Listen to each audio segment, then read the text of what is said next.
reflection, refraction, and dispersion of light.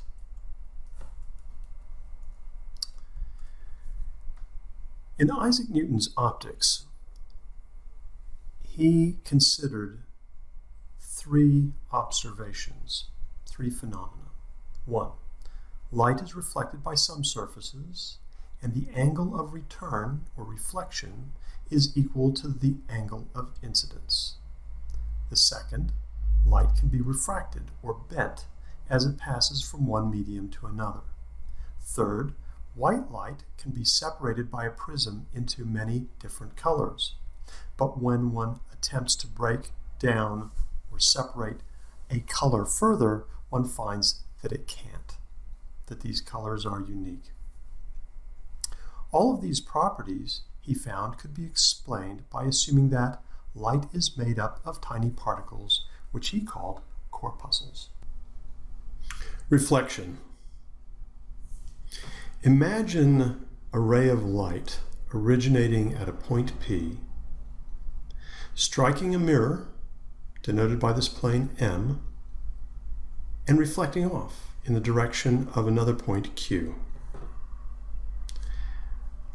When we compare the incident angle, that is the angle between the incident ray and the normal to the mirror, and the reflected angle, which is the angle between the reflected ray and the normal to the mirror, we find that they are identical.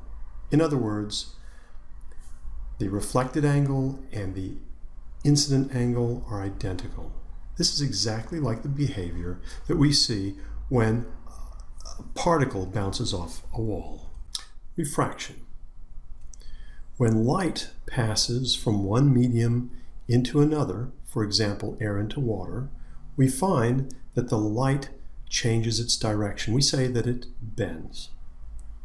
In the examples below, we see a pencil first placed into a glass that has nothing but air in it.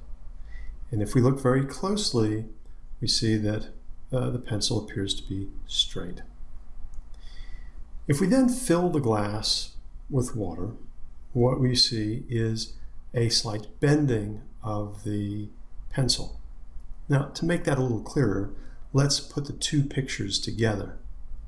So, first of all, the pencil in the glass with the air and the pencil in the glass with the water. And you can see that the pencil appears to bend upward. Let's now consider refraction geometrically. When light is incident at the interface between two different media, some of the light is reflected and some of the light is transmitted. The transmitted light is refracted. The angle that the refracted ray makes with the normal to the interface is termed the angle of refraction. If you look at the diagrams here, you will see air and water represented. And there's a symbol next to each of these, N1 for air and N2 for water. These are the indices of refraction for each material, and we'll discuss that next. The index of refraction, N, is a measure of how the speed of light is affected by a material. The index of refraction is defined as the ratio of the speed of light in a vacuum, c, to the speed of light in the medium, v.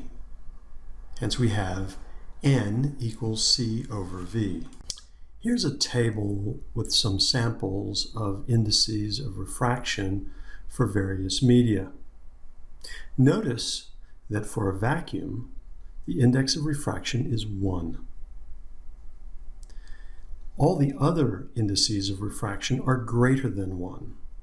Notice that air is not too much different from vacuum, and as we proceed down the chart to diamond, we can see that the index of refraction indeed gets quite large. That means that the speed of light in diamond is 1 over 2.42 times the speed of light in vacuum.